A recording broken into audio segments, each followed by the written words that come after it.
우리가 계속해서 하나님을 아는 지식 시리즈를 공부하는데요.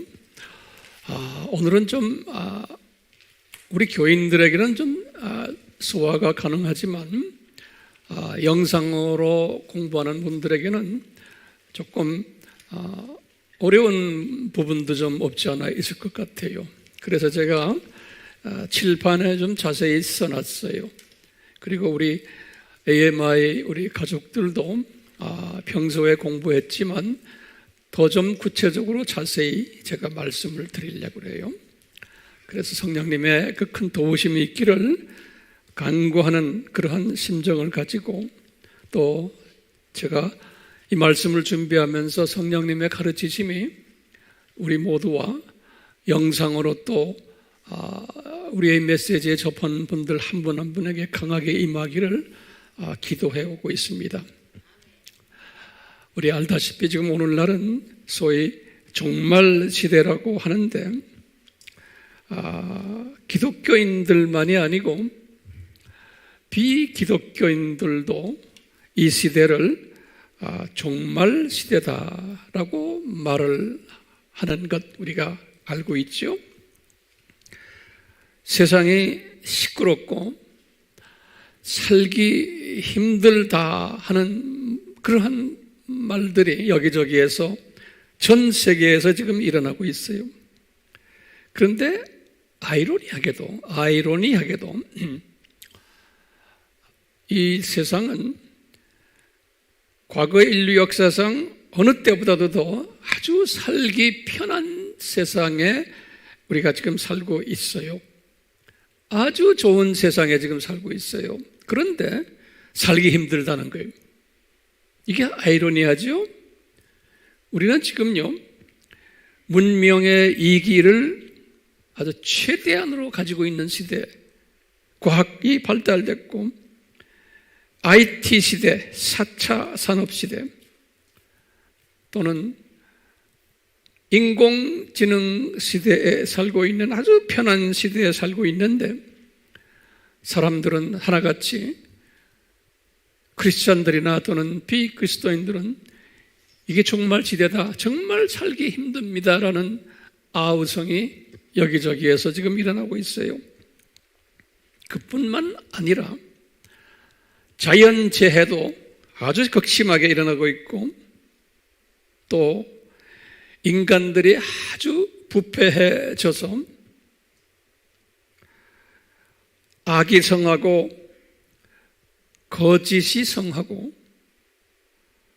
또 동성애, 레스비안, 성전환 이런 것들이 다 보편화되어 가고 있고, 도덕이나 윤리가 지금 땅에 떨어져서 파괴가 되어 있고, 양심이 이제는 화인을 맞아서 양심의 가책이 없는, 죄의식을 가지고 있지 않는 그런 시대에 우리가 살고 있어요. 거짓이 떳떳하게 정당하게 행사를 하는 이 시대, 우리 놀랍게도 우리나라만이 아니고 세계적으로 사회의 등불이라고 하는 언론이 완전히 이 어두움과 같이 하는 그런 시대에 우리가 살고 있어요. 그뿐만 아니라 기독교 복음도 완전히 지금 변질돼 가지고 진짜 복음이 무언지를 잘 구별 못하는 이런 시대에 우리가 지금 살고 있어요. 그래서 우리가 요새는 유튜브가 있어가지고 유튜브에 들어가서 보면은 온갖 메시지들이, 세상 메시지들만이 아니고 기독교 메시지들도 온갖 잡다한 메시지들로 가득 차 있어요. 이렇게 아주 살기 편한 이 시대에 역으로 아이러니하게도 아주 불편한 시끄러운 살기 힘든 시대가 되어 버린 거예요. 그러니까 많은 사람들이 볼 때 이제는 우리 인류에게는 소망이 없다라고 보는 분들, 예수님을 믿는 사람들이나 또 그렇지 않은 사람들 하나같이 이런 이야기를 하는 이런 시대에 우리가 지금 살고 있어요. 이런 아이러니한 그러한 시대에 우리 크리스천들, 이 크리스천들의 반응은 어떤가 한번 잠깐 우리가 볼 필요가 있어요. 이런 부조리한 시대에 악이 성하는 소위 산고가 심한 시대에 기독교인들이 어떤 반응들을 보여주느냐, 제가 볼 때 한 3가지 분야에서 반응을 우리가 찾아볼 수 있어요. 첫째, 기독교 그룹들의 반응은 어떤 반응이냐면 이 악한 세대, 이 악을 우리가 무찌르자, 이 악과 싸우자, 그래서 이 악을 소멸시켜야 된다라는 그룹들이 있는 거예요. 크리스천들 중에서. 근데 놀랍게도 과거 2000년 교회 시대에 이런 사람들이 있어 왔지만 악은 더 점점 더 심해져서 오늘날까지 온 거예요. 이런 그룹들이 항상 있어 왔어요. 성서에서도요. 그런데 이제 이런 그룹들은 항상 이런 질문을 던져요. 전능하신 하나님이신데 그 하나님이 무엇을 하고 계신가? 왜 손을 놓으셨나? 왜 반응이 없으신가? 우리가 이렇게 악을 없애자고 외치는데도 라는 이런 그룹이 있는 거예요. 첫 번째 그룹이. 두 번째 그룹은 어떤 그룹이 있냐면요, 그 반대로 우리가 이럴수록 하나님의 말씀 속에 들어가자, 그래서 말씀을 통해서 우리가 이 혼란 속에서 우리의 신앙을 정돈시키자, 또는 불안을 가지고 있는 우리는 이 말씀 속에서 평강을 찾자, 이래가지고 온갖 설교들도 이런 주제로 설교를 하고 있고 온갖 세미나들도 마찬가지예요. 근데 대부분의 설교나 세미나는 근본적인 문제보다는 방법론을 제시해주는 그쪽으로 가고 있어요. 그래서 이런 세미나를 듣거나 말씀을 들어서 방법론에는 우리가 익숙해졌는데 문제 해결은 근본적으로 받지를 못하는 거예요. 피부에 와서 잠깐 닿다가 참 재미있다 또는 유익하다 그랬지만 근본적인 문제를 해결해 주지를 못하는 거예요. 또 세 번째 기독교인 그룹은 어떤 그룹이 있냐면요, 지금 이런 모든 것을 보니까 오늘날이 말세다, 예수님의 재림이 코앞에 와 있다, 준비하자, 이런 또 메시지를 전하는 이런 세미나와 이런 설교와 이런 메시지를 전하는 그룹들이 있어요. 그래서 열심히들 하지만 그런 메시지들 우리가 잘 이렇게 보면은 그렇게 예수님이 오신다라고 했지만 오신다라는 현상은 이야기해 주지만 그러면 우리가 어떻게 살아야 된다라는 방법론을 어떻게 깨어서 준비해야 된다는 방법론 제시하는 분들은 또 많지가 않아요. 자, 그렇기 때문에 또 그런 것을 기다리는 분들이 있어요. 예컨대 우리가 지금 했지만 말씀 속에서 우리가 좀 평강을 찾자, 이런 분들은 시각이 제가 볼 때는 그냥 이 세상을 보는, 이 세상 이것을 그냥 보는, 제가 볼 때는 무슨 시각이라고 그러냐면 두더지 시각에 그냥 이 세상 눈에 보이는 현상을 가지고서 이야기하는 거예요. 그거보다 조금 더 발전된다면 참새 시각이에요. 참새가 보는 눈은 그저 요 동네만 보는 거예요. 네. 이 세 번째 지금 말씀하신 종말이 가까워왔다, 우리가 예수님 곧 오신다 하는 것도 이 참새 시각 정도로만 보지 큰 독수리 시각으로는 보지를 못하니까 이 메시지를 듣는 사람들이 아주 답답해하는 거예요. 모든 인포메이션은 다 알고 있는데 영어로 말하면 so what? 그러니까 답답해하는 거예요. 사람들이 모두 열심히 유튜브나 어디에 들어가서 정보를 받고 메시지 듣고 있지만 그게 그건 거예요. 삶에 변화가 없는 거예요. 인포메이션은 많이 받았는데 왜 그러냐면 제가 볼 때는 이 독수리 시각을 가지고 있지 않기 때문에 그러는 거예요. 독수리 시각을. 오늘 제가 이런 측면에서 말씀을 좀 해드리려고 그래요. 우리가 지금 총체적 위기 시대에 살고 있어요. 그러면 이 총체적 위기를 우리가 어떻게 해석을 해야 되는가? 이 위기를. 그 다음에 이 위기에 우리가 어떻게 대처해야 되는가? 여기에 대해서 우리가 오늘 제가 상고를 하려고 그러고 앞으로 계속해서 제가 이 부분을 다루려고 그래요. 이 부분을. 자, 그러면 지금 이 시간에는 이 위기를 대처하는 방법을 어디에서 찾아야 되는가? 라고 이제 우리가 질문 한번 던지는 거예요. 이 방법을 우리 크리스천들은 그러면 말할 것도 없죠. 성경에서 찾아야 된다 그런다고요. 말할 것도 없어요. 그러면 성경에서 무엇을 찾아야 하는 거예요? 무엇을?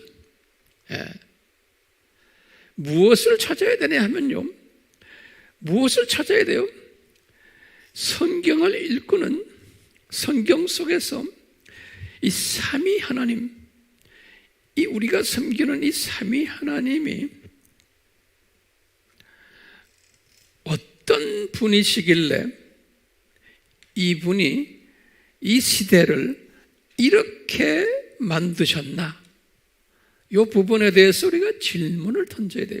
삼위 하나님이 어떤 분이시기에, 그렇기 때문에 이번 시리즈가 뭐죠? 하나님을 아는 지식 시리즈예요.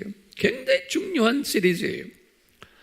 이 삼위 하나님이 어떤 분이시기에 이런 총체적 위기를 허락하셨나? 또는 디자인하셨나요? 왜요?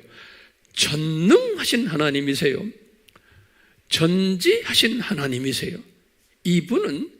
이분이 그냥 막연히 손을 띄고 계신 게 아니고 이분의 디자인 속에서 지금 이 역사가 지금 진행되고 있는 거예요. 이분의 디자인 속에서 이것을 우리가 잊으시면 안 돼요. 그렇기 때문에 이분이 이 세상을 지금 이렇게 디자인하셨는데 또 예수님의 재림 전에는 이런 산고들이 있을 것을 디자인하셨어요. 어떻게 우리가 알 수 있어요? 예수님이 감남산 설교에서 디자인하신 것은 미리 다 2000년 전에 우리에게 가르쳐 주셨어요. 내가 디자인한 것이 이거다라고. 내가 재림 전에는 이런 일들이 디자인된 것들이 일어날 거다. 우리가 이제 그러니까 예수님을 안다는 것은 오늘은 우리가요, 이 예수님이 창조자 되시고 이 역사를 주관하시고 운행하시는 예수님이 이 디자인하신 것들이 지금 일어나고 있는 거예요. 지금 그것을 우리가 지금 피부로 느끼고 눈으로 지금 보고 있는데 이 디자인하신 목적이 무언가예요? 이거 우리가 알아내야 돼요. 이것을 알면은 우리가 오늘날 이 가지고 있는 총체적 위기를 내가 대처할 수 있어요. 대처할 수 있어요. 예.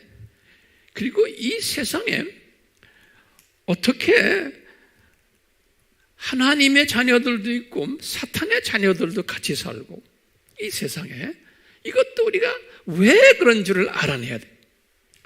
그리고 왜 이 세상이 사탄의 자녀가 훨씬 더 많은가? 그리고 왜 이 사탄의 자녀들이 더 득세하고 권리를 더 많이 가지고 돈을 더 많이 가지고 더 유명세를 타고 이분들이 하나님의 자녀들을 이렇게 핍박하고 고생시키는가? 이것도 우리가 알아야 되는 거예요. 왜 하나님의 자녀는 이렇게 소수고 나약하게 보이고 힘이 없는 존재인가? 이것을 우리가 알아야 되는 거예요. 이것을 알면은 우리가 이 지금 산고를 대처하는 지혜가 생겨요. 다시 말하면 이 하나님을 아는 지식, 하나님이 누구신가, 이분이 이 세상을 만들어 놓으신 목적이 뭔가, 두 가지의 자녀들을 만들어 놓은 목적이 뭔가, 사탄의 자녀와 하나님의 자녀들, 이런 것을 우리가 다 알면은 우리가 지금 이 산고를 우리가 아주 멋있게 대처할 수 있어요. 우리가요. 그랬어요. 제가 이번 시리즈를 통해서 어떻게 우리가 이런 모든 것들을, 이 산고를 대처할 수 있는가, 그 방법을 제시해 드리려고 그래요. 그랬어요.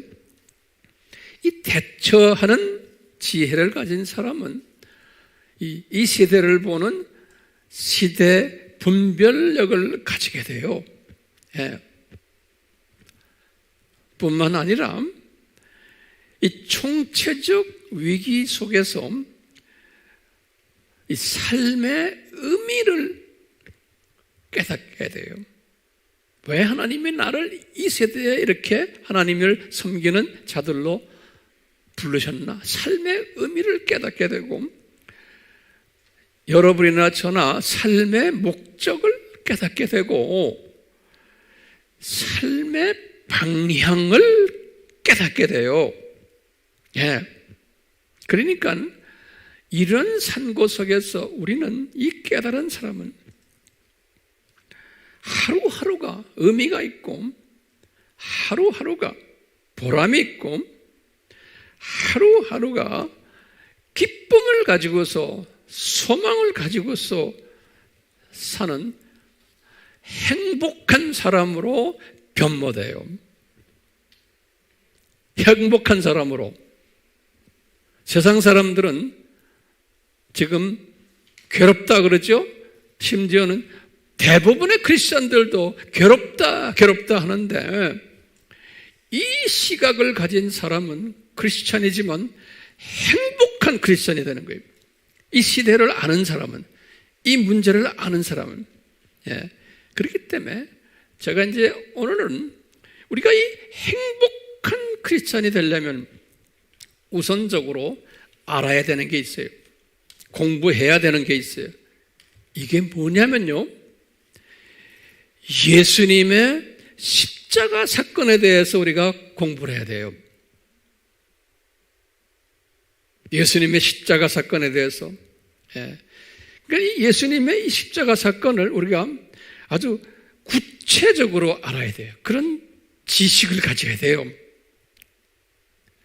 왜냐하면 우리가 이 예수님의 십자가 사건을, 오늘 제가 설명하는 이 사건을 깨달으면은 이 세상을 보는 시각이 달라져요. 뿐만 아니라 지금 이 세상을 향한 하나님의 마음을 깨닫게 돼요. 이 십자가 사건을 구체적으로 알게 되면, 왜냐하면 이 십자가 사건 속에 하나님의 마음이 숨겨져 있어요. 이 십자가 사건 속에, 다시 말하면 이 십자가 사건 속에 하나님의 뜻이 숨겨져 있어요. 이 십자가 사건 속에. 그렇기 때문에 우리는 오늘 이 시간에 이 십자가 사건을 우리가 제대로 알아야 돼요. 준비됐어요? 네. 이 십자가 사건을 제대로 알아야 돼요. 자, 바울이 이 십자가 사건을 처음에는 제대로 모르셨어요. 자, 그러면 이 도표를 보면요, 이 바울이, 여기 보세요. 바울이 주후 5년에 바울이 태어났어요. 바울이요. 여기 이제 화면을 좀 가까이 대고, 여기 내 얼굴보다도 화면에 집중을 시켜주세요. 카메라맨들이요. Please. 내 얼굴이 중요하지 않아요. 화면이 중요해요. 요것이요. 바울이 몇 년에 태어났어요? 우리 요거 다 기억하시지, 알지요? 그렇지만 알면 또 반복해야 돼요. 바울이 언제 개종했어요? 35년에 개종했어요. 그러니까 나이 30세 때, 30대. 그리고는 10년 동안 개종한 후에 훈련을 받고는 이제 풀타임 사역자가 된 것이 40세가 되는 때 안디옥 교회에서 풀타임 사역자가 됐어요. 이분이요. 그리고는 주님과 깊은 대화를 많이 하면서 이제 지냈는데, 주후 49년에 이분이 갈라디아서를 썼어요. 첫 편지예요. 갈라디아서를 썼을 때는 이분이 이 십자가 사건을 어떻게 소화했냐면은 소위 원시복음적으로 소화했어요. 원시복음이라는 말이 뭐냐면, 우리 알지만 여기 또 보세요.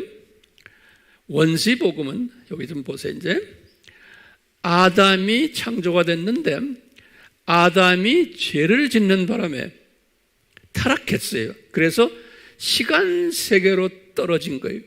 시간 세계로 아담이 타락해가지고, 그것이 창세기 3장 5절에서 6절 얘기예요.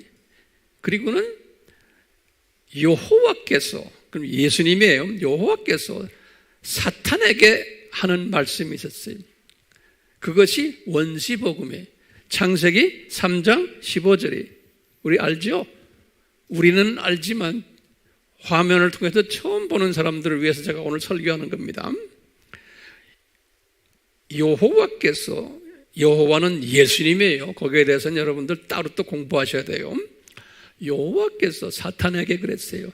내가 여자의 후손으로 이 세상으로 내려올 거다. 그래서 너의 후손과 십자가에서 싸움해가지고 내가 승리할 거다라는 십자가 복음을 이때 말한 거예요. 그래서 이것을 이제 우리 신학자들이 프로토 에반겔리온 그러는 거예요. 이 프로토란 말은 첫, first란 소리예요. first. 에반겔리온이란 말은 gospel, 복음이란 소리. gospel. 그래서 첫 복음이다 그러는 거예요. 그것을 좀 고상한 말로 하면 프로토 에반겔리온 그러는 거예요. 이 말은 다른 말로 표현은 뭐예요? 아담이 죄를 졌기 때문에 예수님이 이 세상에 내려와서 십자가에서 죽으셔가지고 죄 문제를 해결해 주신다. 이 메시지가 프로토 에반겔리온이에요. 약간 거의 90% 이상의 기독교인들은 이 프로토 에반겔리온을 가지고서 신앙생활을 하다가 주님 나라에 가요. 그러니까 우리는 이것만 알아도 구원은 100% 보증된 거예요. 이것만 알아도. 예. 그렇죠? 우리 다 알고 있죠? 그러니까 예수님이 아담의 후손인 우리가 예수님의 십자가 사건 때문에 우리는 구원받는다라는 메시지가 지금 여기에 깔려있는 거예요. 여기에. 자, 그래놓고 우리가 바울로 한 가봐요. 바울이 개종했을 때도 요 프로토 에반겔리온의 피에 바울이 프로토 에반겔리온만 알고 계셨어요. 예수님도 그분에게 이 정도만 가르쳐줬어요. 바울에게. 그래서 바울이 나중에 갈라디아 썼을 때도 갈라디아 교인들에게 프로토 에반겔리온만 가르쳐줬어요. 예수 그리스도가 아담 타락 때문에 오시게 됐다. 또 데살로니가 전서나 후서를 51년에 썼는데 똑같이 프로토 에반겔리온만 이야기해 줬어요. 그러니까 바울도 그 수준으로만 알고 있었던 거예요. 바울도. 예. 자, 그런데 바울이 이제 고린도 전서를 쓰실 때 고린도 전서 후서에 여기 주후 55년이에요. 주후 55년은 이분이 개종해가지고 몇 년 후예요? 개종해서 20년 후죠. 그렇죠? 개종을 해서 20년 후에. 개종해서 20년 동안은 프로토 에반겔리온만 바울에게 가르쳐 주셨어요. 네. 근데 이분이 고린도 전서를 집필하면서 성령님이 바울에게 새로운 또 메시지를 주신 거예요. 그게 뭐냐면, 바울아, 내가 너한테 새로운 신비를 줄게. 그러니까 미스터리, 신비를 줄 텐데 미스터리라고 그랬어요. 뭐냐? 아담이 타락했기 때문에 내가 이 세상에 내려온 게 아니라는 거예요. 제 말 잘 듣고 계세요? 아담이 타락했기 때문에 내가 이 세상에 구원주로 온 것이 아니라는 거예요. 그거보다도 훨씬 더 깊은 나의 뜻이 숨겨져 있다는 거예요. 그러면서 바울에게 뭘 말씀하신 바울아, 내가 이 세상에 내려오는 이 십자가 지는 사건은 이것은 창세전에 이미 디자인된 것이다 그러는 거예요. 그래서요, 여기 보시면 창세전에 디자인된 것이다 하면서 고린도 전서 2장 7절에서 여기 지금 보면 고린도 전서 2장 7절에 요 고린도 전서 2장 7절을 보면 원어로 이렇게 되어 있어요. 프로톤 아이오논 그랬어요. 아이오논이라는 헬라 말이 뭐냐면 요거는 영원이란 영원. 요 원어는 우리가 알 필요가 있어요. 네. 그러니까 프로라는 건 전이란 소리죠. 또는 영원 앞에 그런 소리. 그래서요, 영원 전에 십자가 사건이 디자인됐다 그러는 거예요. 영원 전에. 예. 그러니까 영원 전이라는 말을 그렇게 쓰는데 그것을 성경 번역가들은 뭐라고 썼냐? 만세전이라고 그랬어요. 만세전. 또 어떤 성경은 세상전이라고 그랬는데 그러니까 성경 번역이 굉장히 중요해요. 이 만세전이 훨씬 원어와 가까워요. 이게 무슨 말이냐면요, 창세전이 저기 있잖아요. 여기가 창세. 여기가 지금 창세.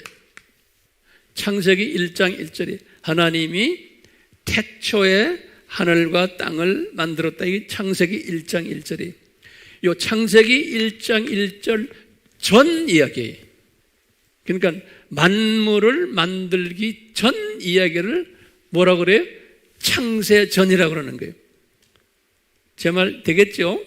다시 말하면 요 창세 때 보면은 창세기 1장 1절에 보면 하늘들과 땅을 만들고, 땅은 지구예요. 그 다음에 또 뭐냐면 창세기 2장 1절이나 욥기 38장 1절에서 7절을 보면 요때 천사도 창조한 것이 나타나요. 요 창세 때 순서적으로 하늘들과 땅, 그 다음에 천사도 만든 것이 요때. 창세 전이라는 건 뭐냐면 이 훨씬 이 영원 세계 전이라는 이야기인 거예요. 그것을 뭐냐, 프로톤 아이오논 그랬어요. 프로토 아이오논에 십자가 사건이 디자인됐다는 거예요. 누구한테 이야기하는 거예요? 바울에게. 누가 이야기해요? 예수님이, 성령님께서 예수님을 통해서 말씀하시는 거예요. 그러니까 바울도 깜짝 놀라는 거예요. 본인은 아담 타락 때문에 여기 창세 이렇게 쭉 나오다가 아담 타락이에요. 여기 창세가 나오고 그 다음에 천사 창조했죠. 그 다음에 천사 타락이 있고 그 다음에 아담 창조가 있고 그러다가 아담이 타락한 거거든요. 시간적으로 떨어진 거예요. 아담이. 바울이 지금까지 알고 있었던 게 뭐예요? 아담이 죄를 졌기 때문에 예수님이 이 세상에 오시게 되었단다. 이렇게 알고 있은 거예요. 그것은 무슨 복음이라고 그래요? 원시복음, 원시복음적 십자가 사건이에요. 요거 잘 가르칠 수 있으세요? 여러분들 이걸 잘 나만 이해해서는 소용없어요. 이것은 나누셔야 됩니다. 그러려면 열심히 적으셔야 돼요. 내가 예를 들어드리니까 다 적으셔야 돼요. 안 그러면 가르치는 사람이 못 돼요. 듣기만 안 되었으면요. 네. 우리 교인들은 다 노트 정리하니까 화면으로 공부하는 사람들 열심히 노트 정리하세요.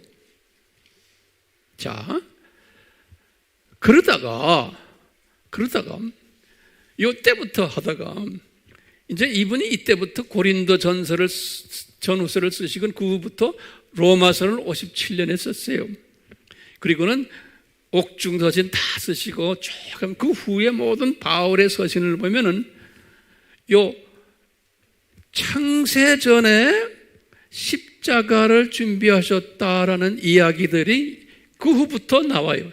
이때부터 고린도 전후서 이때부터. 그러니까 바울의 신학이 획기적으로 지금 변화되는 이때부터. 네. 그런데요, 이분이 딱 보면은 로마서에도 보면은 그래요. 로마서에도 보면은 이 로마 교인들에게 설명을 하실 때, 로마 교인들에게 설명하실 때 제 말을 잘 들으세요. 로마에 있는 그 교인들이 원시 복음에는 몸에 익숙하지만 자기가 받아들일 수 있지만 이 창세전 신비 이야기하면은 이분들은 알아듣겠어요? 못 알아듣겠어요?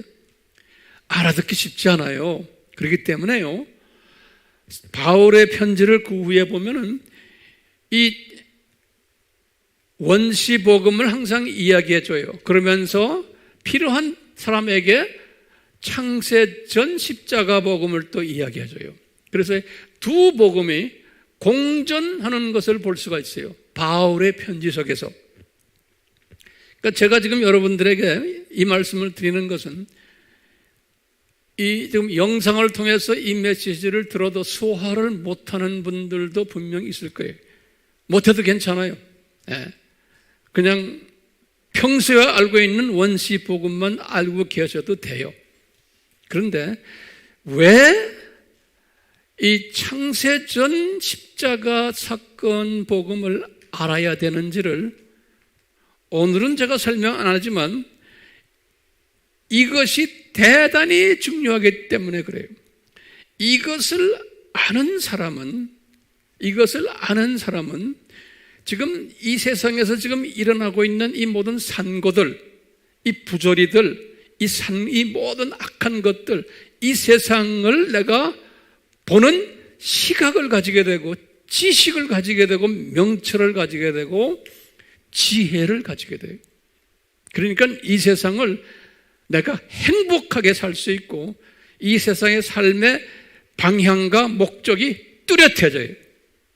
이 창세전 십자가 사건에 대한 이 신비를 깨닫는 사람은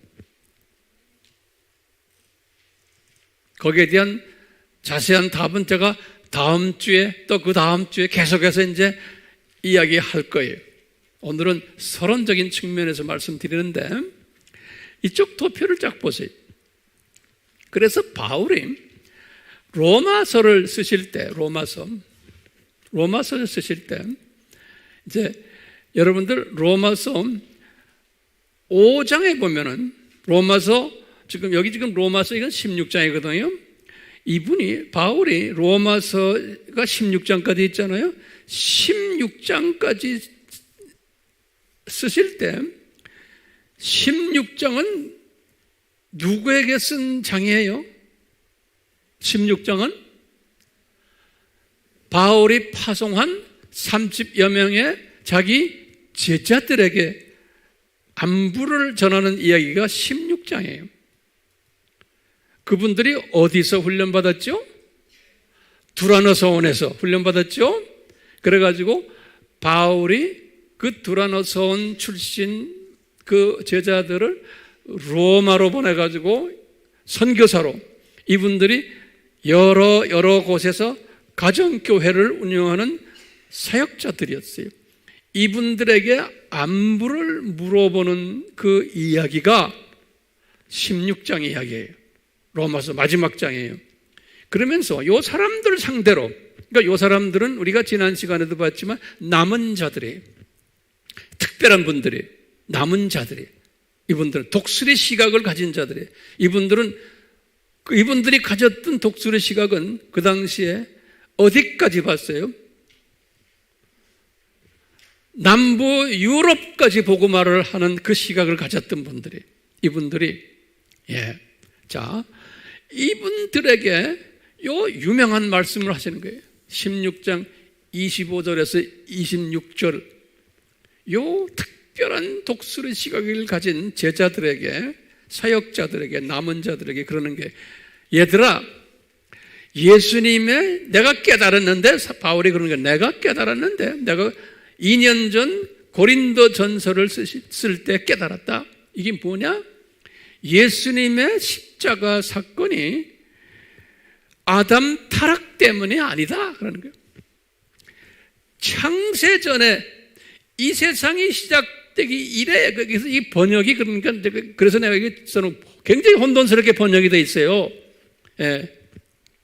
원어는 어떻게 되어 있냐면 크로노이스 아이오니오이스예요. 아이오니오스라는 말은 영원이라는 뜻이에요. 우리가 크로노스란 말 알죠? 시간, 때라는 소리예요. 다시 말하면요, 영원 때부터 그런 소리예요. 그러니까요, 영원 때부터라는 거는 창세 훨씬 이전부터라는 소리예요. 예.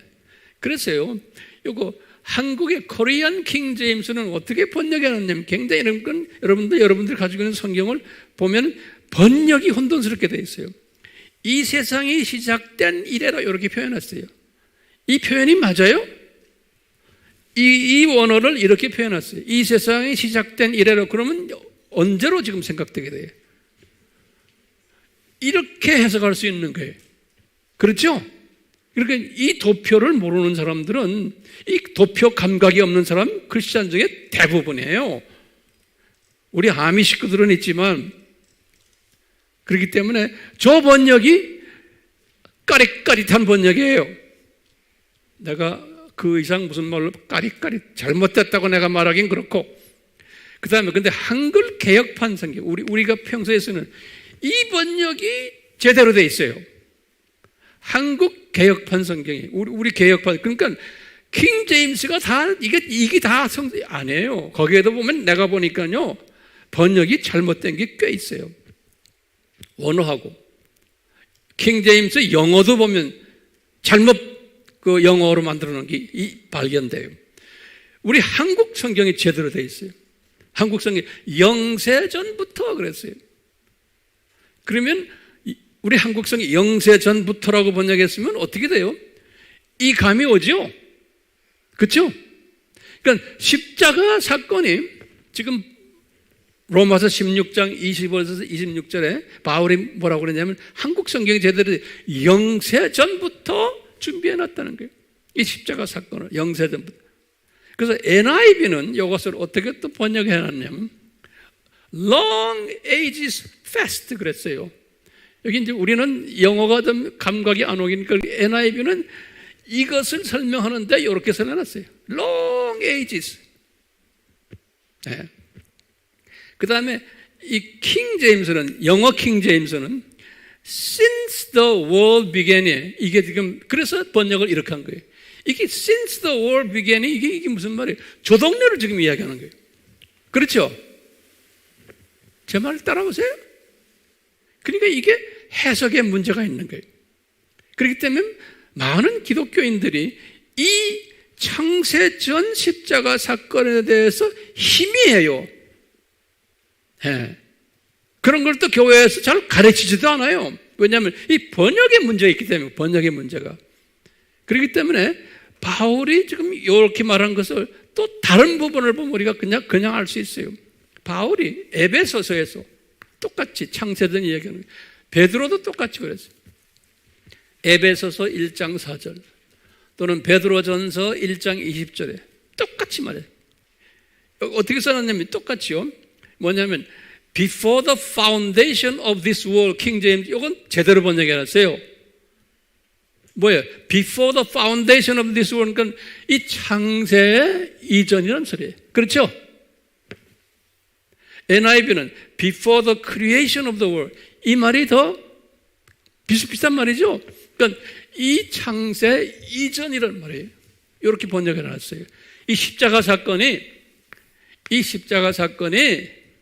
베드로는 1장 20절에 베드로전서, 에베소서 1장 4절에 십자가 사건이 Before the creation of the world라는 거예요.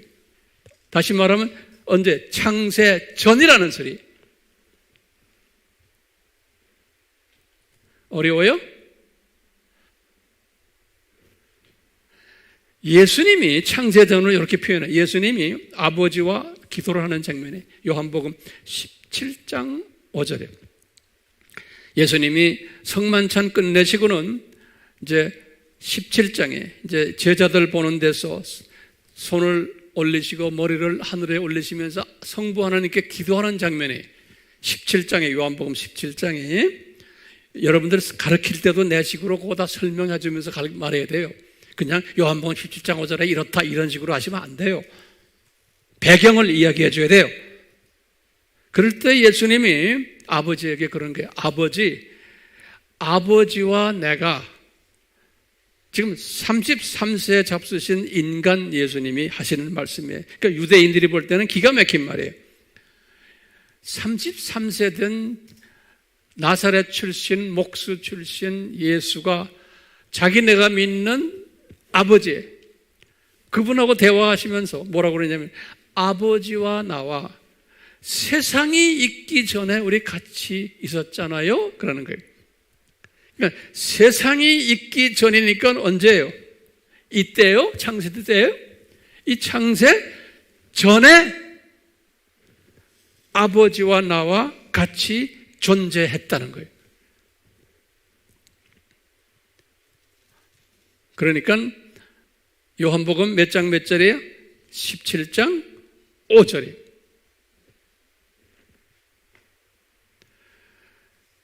아까 지금 봤지만 고린도전서 2장 7절 똑같죠? 만세 전에 십자가 사건이 있었다는 거예요. 만세 전에.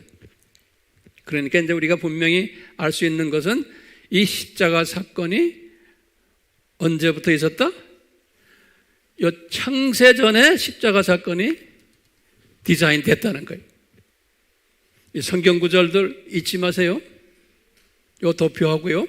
창세 전에. 그러니까 아담이 타락했기 때문에 있었던 십자가 사건은 이것도 맞지만 그 깔려있는 아버지의 마음은, 예수님의 마음은, 성령님의 마음은 십자가 사건이 저때 이미 다 디자인됐다는 거예요. 그래서 우리 인간의 이성으로는 이것이 소화가 안 되는 거예요. 그래서 바울도 이것을 소화하는데 상당히 힘들었다고 보는 거예요. 왜냐? 성령님께서 바울에게 너 이 사건을 글로 기록하라 할 때 성령님이 바울에게 이것을 신비라는 단어를 줬어요. 그러니까 인간의 이성이나 논리로는 이것이 소화가 안 되기 때문에 그러는 거예요. 할 수 없는 것을 전지하신 하나님이 아셨어요. 그렇기 때문에 이분이 창세전 십자가 사건을 성서에서는 제가 볼 때 7가지로 표현했어요. 성령님이 이 성서를 기록하는 대부분이 보면 바울이에요. 요한에게도 있지만 뭐라고 그랬냐면 고린도전서 2장 7절에서는 이 십자가 사건을 신비 속에 있는 하나님의 지혜다 그랬어요. 기가 막힌 표현을 했어요. 하나님의 지혜예요. 하나님의 뜻이에요. 그것이 신비 속에 있다는 거예요. 왜? 우리 너희 인간들 이거 소화 못한다는 거예요. 고린도전서 2장 7절 바울이 그 메시지를 받아서 적은 거예요. 신비 속에 있는 하나님의 지혜라는 거예요. 제 말 잘 따라오시죠? 또 똑같이 고린도전서 2장 7절 같은 절에 바울이 또 어떻게 표현했냐면 세상 전이면 어디예요? 요거예요. 이쪽에 세상 전에 우리의 영광을 위해서 우리 크리스찬들의 영광을 위해서 미리 정하신 감추어진 지혜라는 거예요.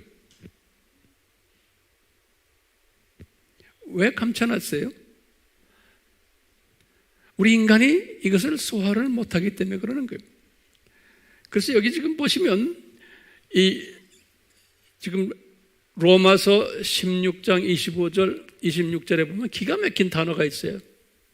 뭐냐면요, 여기다 좀 적으세요. 제가 여기다 칠판에다 적진 않았지만 이렇게 창세전에 십자가를 디자인하시고 바울이 로마서 16장 26절에 써놨어요.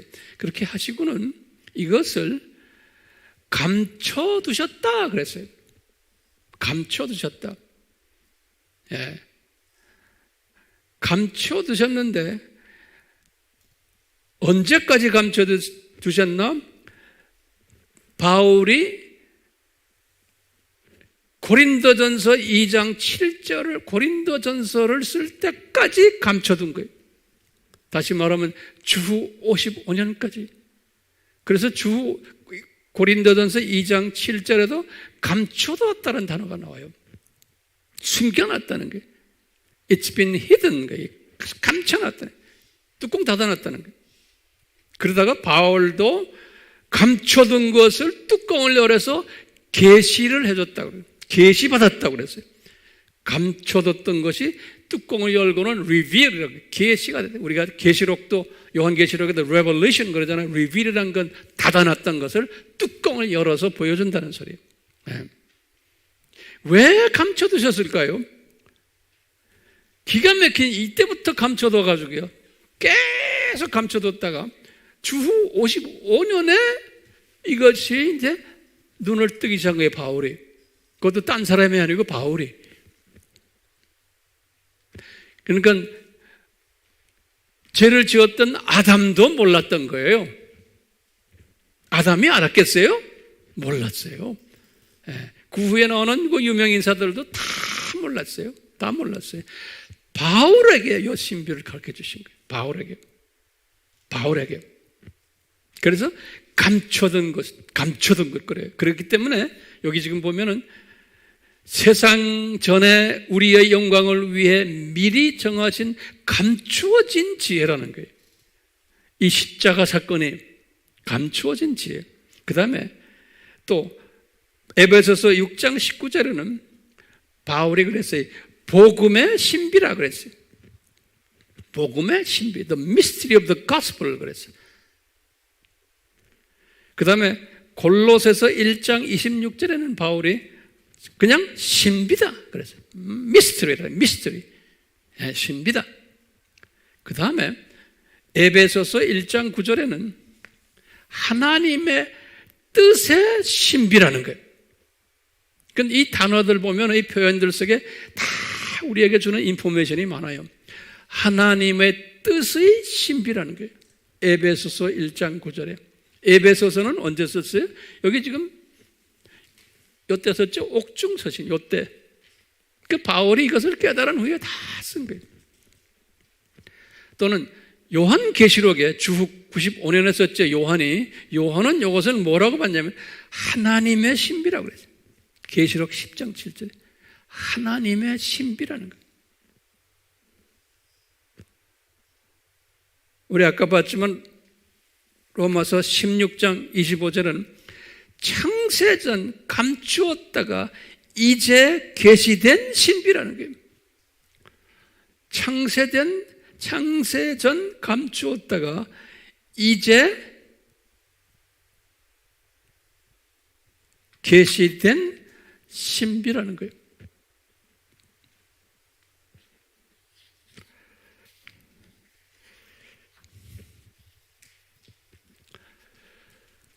어려워요? 자, 바울이요 로마서를 쓰실 때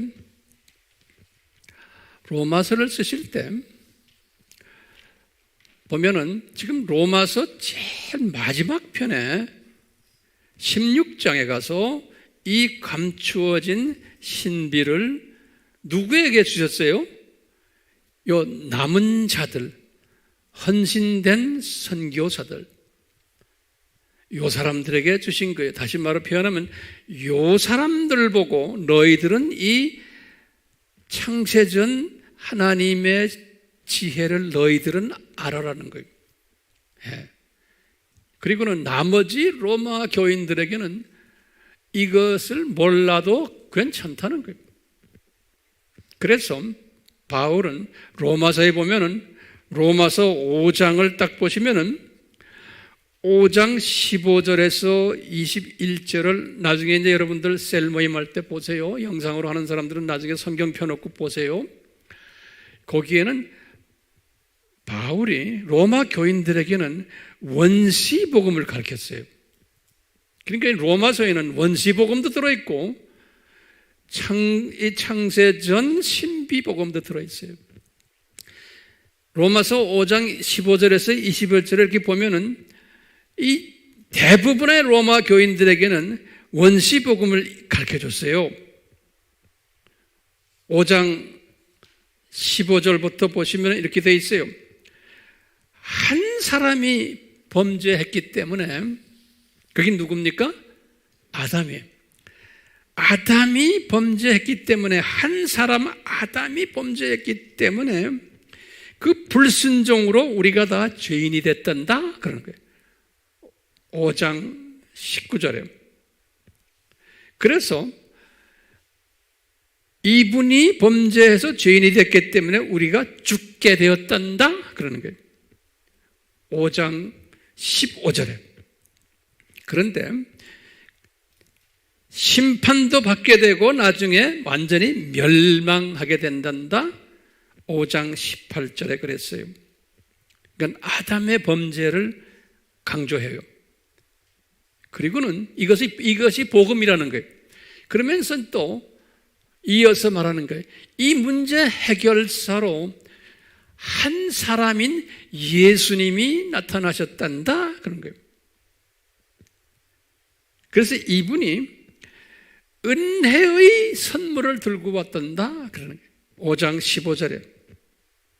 그래서 많은 사람들이 이 은혜의 선물 받았단다 그런 거예요. 그래서 그 은혜의 선물이 뭐냐? 예수님이 순종했기 때문에 우리에게 이 은혜의 선물을 들고 오셔가지고 많은 사람을 의인으로 만들었단다 그러는 거예요. 5장 19절에. 그리고는 의인만이 아니고 우리가 영원한 생명을 누리게 됐단다. 그런 거예요. 5장 17절에. 그러니까 이것은 무슨 복음이에요? 원시 복음이요? 그래요? 안 그래요? 그렇죠? 원시 복음은 뭐예요? 한 사람 아담이 죄를 졌기 때문에 한 사람 예수님이 오셔서 우리를 살려줬다는 이야기가 원시 복음이죠? 그렇죠? 그러니까 대부분의 기독교인들은 이 복음만 알아도 돼요. 예. 이 창세전 이 신비, 지금 7가지 표현, 이거 몰라도 괜찮아요. 그런데 30명 파견됐던 남은 자 선교사 그룹들은 창세전 복음을 알아야 되는 거예요. 예. 이 창세전 복음을 알아야 되는 거예요. 이 창세전 복음을 알면은 어떻게 되냐면 우리가 독수리 시각자가 돼요. 독수리 시각자. 이 독수리 시각자라는 건 뭐냐면 제가 여기다 도표 우리 항상 그리죠.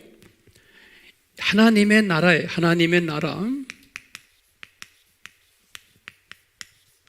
하나님의 나라가 저 세상, 이 세상, 저 세상인 것을 이제 알게 돼요. 이 독수리 시각자는 독수리 시각으로 참 창세전 이 세상과 이 창세전에서부터 이 창세 타락전까지 이 세상과 그 다음에 타락한 후에 이 7,000년 시간 세계 이 세상을 쫙 보는 거예요. 독수리 시각자는. 이 독수리 시각자는 무슨 시각을 가지고 있어요? 거기다 좀 적어보세요. 입체화 시각을 가지고 있어요. 다각화 시각을 가지고 있어요. 하나하나 적으세요. 넓은 시각을 가지고 있고 깊은 시각을 가지고 있고 높은 시각을 가지고 있고 긴 시각을 가지고 있어요. 그래서 이것을 어떻게 하냐면 줌 렌즈 가지고 보는 사람이에요. 줌 렌즈 가지고. 예? 고정 렌즈가 아니에요. 줌 렌즈 가지고 항상 보는 거예요. 이 엄청난 큰 하나님의 나라를 이 창세전 이 십자가 사건을 소화하는 사람은 이 독수리 시각을 가지고 저 세상을 보고 이 세상을 보는데 이 줌 렌즈를 가지고서 이렇게 보는 거예요. 그런 사람이 되기를 위해서 지금 우리가 이 공부를 하는 거예요. 그런데 이 원시 복음적 사상을 가지고 있는 크리스찬들은 이 줌 렌즈를 가진 독수리 시각자가 될 수가 없어요. 이 사람들은 고작해야 참새 시각이에요. 이 동네만 보는 거예요. 다시 말하면 내가 살고는 이 땅만 잠깐 보는, 그것도 다 보질 못해. 그죠? 고작해야 한반도만 봐. 한반도. 우리나라가 잘 되기를 원하고 우리나라가 잘 되고 우리 민족이 잘 되고 이 정도 시각으로만 보는. 어떤 사람은 대부분은 그것도 못 보죠. 뭘 봐야 되고? 두더지 시각에 땅만 보는 거예요. 자기 앞에 보이는 이것만 보고 그냥 이것만 보고 다니는 동물들처럼. 돼지도 주둥아리를 항상 땅에다 대고 다니고 새들도 땅에다 대고 다니고 강아지들도 땅에다 대고 다니고 전부 이 땅에다 대고 다니죠. 이런 두더지 시각을 가지는 거예요. 그러니까 같은 크리스찬이지만 하나님은 이 분량이 다른 크리스찬들이에요. 그렇기 때문에 이 로마서도 보면은 바울이 처음 이 8장은 어떤 시각을 보여줬냐? 이 소위 원시 복음을 가지고 있는 그 사람들에게 보여준 시각이에요. 그렇기 때문에 그 안에도 여러 가지 다양한 그릇 사이즈가 있어요. 분량이 달라요. 같은 크리스찬이지만. 그러니까 거기에 맞춰서 적절하게 배합을 해주는 거예요. 이 원시 복음도 이 은사의 분량이 다르죠. 은혜의 분량이 다르죠. 믿음의 분량이 다르죠. 우리 지난 시간에 봤죠. 그릇의 모양도 다르죠. 그릇의 사이즈도 다르죠. 그릇의 크기도 다르죠. 같은 하나님의 자녀들이지만 다양해요. 그러니까 거기에 맞춰서 그 사이즈만큼, 분량만큼 원시복음을 소화하는 거예요.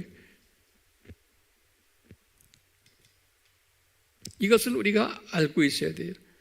그런데 분량이 크고 완전히 이 주님의 크신 은혜로 이 원시복음을 떠나서 창세전 십자가 복음을 소화하는 사람들은 주님께서 그 안에도 여러 가지 사람들이 있겠지만 독수리 시각을 만들어주는 거예요. 독수리 시각을. 그렇기 때문에 이제는 이것을 감춰 놓으셨다가 주님께서 지금 이렇게 주시는 거예요. 자, 제가 결론적인 말씀을 드릴게요. 자, 여러분들, 우리가 왜 창세전에 감추었다가 바울에게 계시된 이 신비를 알아야 되나요? 오늘 제가 설교 제목이 창세전에 감추었다가 바울에게 계시된 신비란 무엇인가? 이것 몰라도 괜찮아요. 그런데 이것을 소화한 사람은, 창세전 하나님의 신비를 소화한 사람은 저 세상, 이 세상을 독수리 시각으로 볼 수 있게 돼요. 이 말은 다른 말로 표현하면 뭐냐면요, 지금 오늘날 지금 이 세상에서 일어나고 있는 모든 이 산고들, 이것을 소화할 수 있고 앞으로 이 산고들이 지나가면서 앞으로 이 세상이 어떻게 될 것까지도 다 알고 있는 거예요. 그리고는 내가 누군가, 지금 살고 있는 내가 어떤 사람이 되어야 하는가, 내 삶의 방향이 무언가, 이런 것들 내가 깨닫게 돼요. 그리고는 내가 서론에서 말씀드렸지만 이런 상고 속에서 보이지 않는 하나님의 주시는 평강과 감사와 감격과 행복이 우리를 점령해버려요. 이런 행복자가 되시라고 오늘 설교 제가 이제 이렇게 마치면서 이제 시작이에요. 다음 주부터 이 행복자 되는 성령님의 가르침을 계속 우리가 공부하게 될 거예요. 아멘. 예수님 우리에게 은혜의 은혜를 베풀어 주셔서 우리 모두가, 우리 AMI 식구들은 말할 거 없고 이 영상으로 주님이 보내셔서 우리와 같이 주님을 섬기는 주님의 백성들 한 분 한 분 위에 이 은혜를 베풀어 주시기를 바랍니다. 성령님이여, 성령님이여, 우리의 마음을 완전히 감화감동시키셔서 우리로 하여금 이 세상을 보는 시각을 원시복음적 시각에서 업그레이드 돼가지고 창세전 십자가 복음을 보는 독수리 시각자들로 만들어 주시고 우리의 삶을 통해서 주님께서 크게 영광 받아 주시옵소서. 예수님의 이름으로 기도드리옵나이다. 아멘. 내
삼위 하나님의 사랑 베푸심과 은혜 베푸심과 감동 베푸심이 2000년 전에